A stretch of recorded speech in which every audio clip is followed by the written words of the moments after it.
What's up, my guys, and welcome back to the show. I'm your host, Cody, and man, what a crazy night in sports we had tonight. I tell you what. So I'm not gonna waste any time. We're gonna go ahead and jump right into it. Outside of the 6 people that usually watch, for those of y'all that are new, what we do on the Wrestling Report card is I take a Wrasslin show, I break down every match, I give them each a letter grade, and at the end, I tally them some bitches up to give that show its own heart card. Y'all catch all that? Cool. Well, like I said, we got a lot to talk about tonight. Live from Puerto Rico, it's WWE Backlash. You got the NBA playoffs tonight, and I have seen chair shots to Kane's head that weren't as bad as what the Lakers did to the Warriors tonight. You got my boy Cejudo fighting in the main event of the new UFC card, and tonight at WWE Backlash, we watched Bad Bunny in a San Juan street fight. He brought out multiple legends, and him and Damian Priest put on a show. Not only did we see that, we had Bianca Belair defend her women's title in a banger of a match. You had Seth Rollins going up against the 7'4" giant Omos, and in the main event, you got Brock Lesnar going one-on-one with Cody Rhodes. Like I said, we got a lot to talk about. I'm almost out of breath, so without further ado, go ahead, buckle up your seatbelts, and let's get to grading, my guy. And tonight, kicking off this premium live event, you got Bianca Belair going up against the daughter of Puerto Rico herself, Io Sky. That's right, this crowd was rocking with her so much that they were actually booing Bianca like, how y'all gonna do that to my girl? Anyways, throughout this match, Io did a great job taking out the left arm of the champ, and that really paid off. I ain't shitting you, she had the champ walking around one-armed at times, and was it just me, or did these ladies have a counter for everything? I mean, after a beautiful moonsault from Io, she tried meeting Bianca atop the ropes, but once again, it's Bianca with another counter, this time powerbombing her ass from the second rope. But wait, out comes the rest of Damage Control. Big shocker there. Well, they caused enough of a distraction to give Io the upper hand, but when Io hit the ropes for another moonsault, Bayley got caught by the ref holding Bianca's ponytail, and that delay allowed Bianca to avoid the incoming impact, and the EST hit the KOD, and ain't nobody kicking out of that, my guy. Picking up the 1, 2, 3, and still WWE champion is Bianca Belair. I don't really know which title she's gonna hold. We'll worry about that later though. For that opening match, I'm gonna slap an A on that sumbitch. I mean, these ladies really showed up and showed out, and Puerto Rico might have just put Io Sky on the map. I tell you what. Well, next we go backstage to Bad Bunny and Rey Mysterio when Rey Mysterio brings out Puerto Rico's own Savio Vega, my guy. He came out and gifted Bad Bunny with a kendo stick, repping that Puerto Rican flag. Let's go. I can't wait till we get to that. But up next, we got Seth Rollins in action as he's going up against the 7'4", 410-pound giant Omos. And with all the history that these two have, I'm surprised that they haven't fought sooner.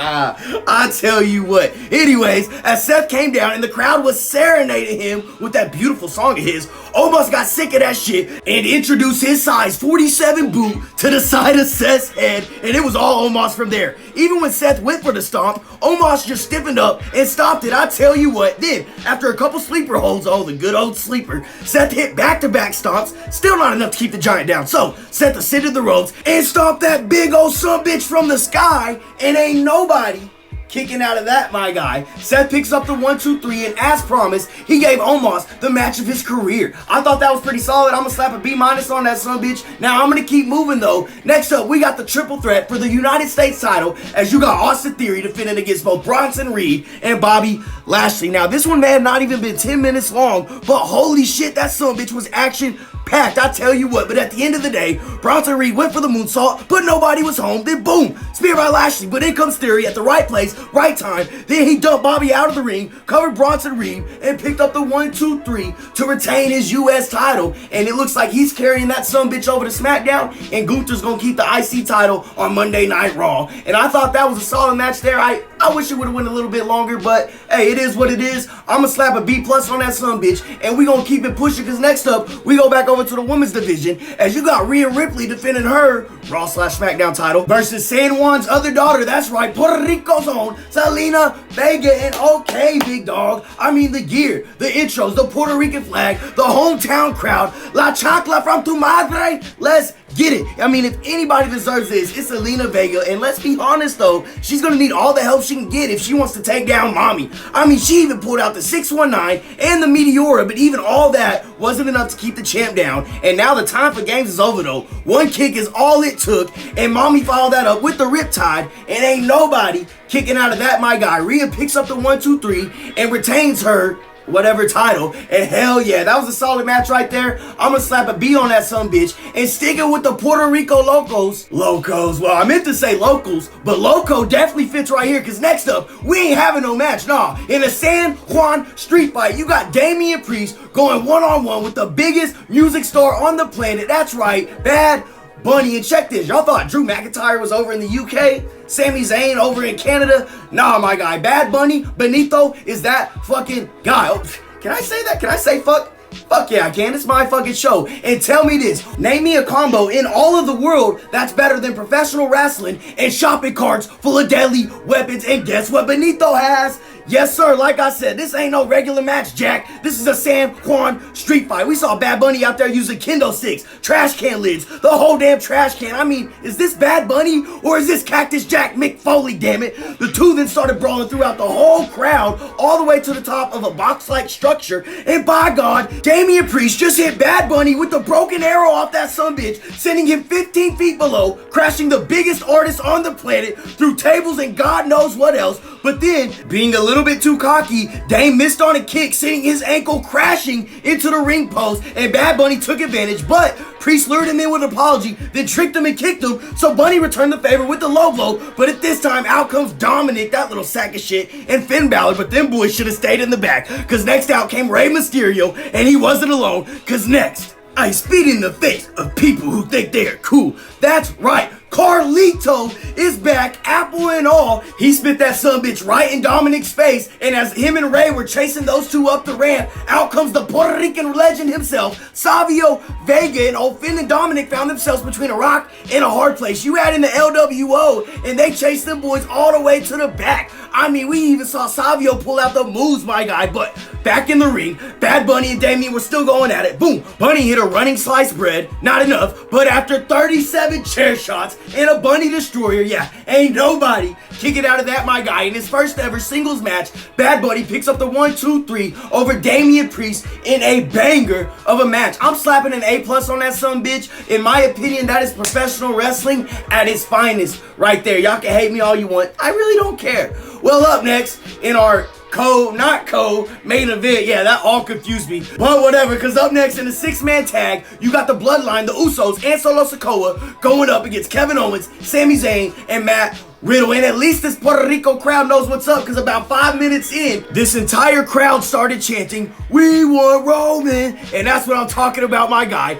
And that must have pissed Riddle off or something, because I swear, we just watched that man go crazy for a legit 2 minutes straight, and even a super kick couldn't even keep him down. Now, in the middle of all this chaos, Jay accidentally super kicked his own brother Jimmy, and that seemed to be the beginning of the end for the Bloodline. Now, as Jay was taking care of Sammy over in the corner, Solo just tagged himself in, and I tell you what, he slapped the shit out of him. So Jay stepped out, then he reached over, slapped the shit out of Solo, tagging himself back in. Now, as they were over there arguing in the corner, boom, in comes Sami Zayn with back-to-back Haluva kicks for the both of them. But thankfully, somehow, Solo was still able to come in and make the save for Jay. Then, as he got up, Solo hit the spike on KO, turned around and looked like he was damn near about to hit the spike on Jay. But before we could find out, in comes Sami Zayn crashing the party. Then, when Riddle tagged in the match, he hit the bro Derek onto Jay Uso, but he didn't see that Solo had tagged in, so he came in, hit the spike on Riddle, and ain't nobody kicking out of that, my guy. The Bloodline ends up picking up the 1-2-3, but you could still, you sense a little bit of the tension there. We're going to have to see what happens next. We got Roman Reigns back on SmackDown this Friday, so we'll see what's going on there. For that match right there, though, I'm going to slap a B on that sumbitch, and that's enough time for the talk, because it's time for the main event.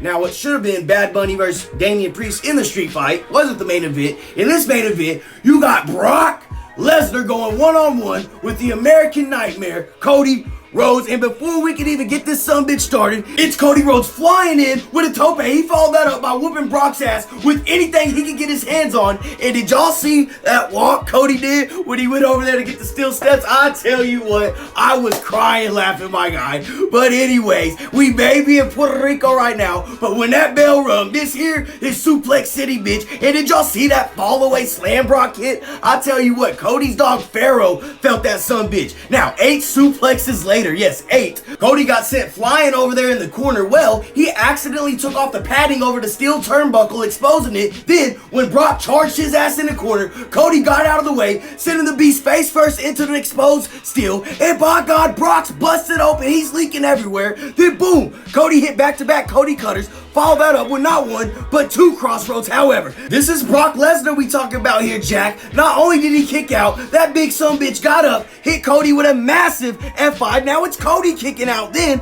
Brock reached deep into his bag, pulled out the Kimura, and right when it seemed like Cody was about to tap, he kicked over, using Brock's momentum against him, and pinned him down to the mat, and got the 1, 2, 3.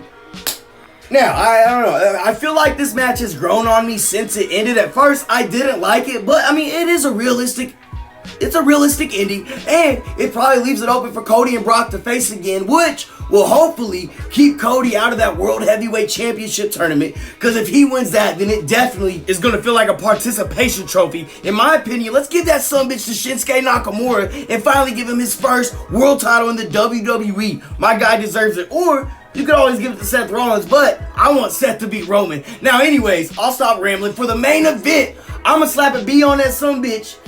Again, I just wasn't a big fan of the ending. It's grown on me, like I said, but we're going to leave it at that. Y'all know what part of the show it is, though. We got all the grades in.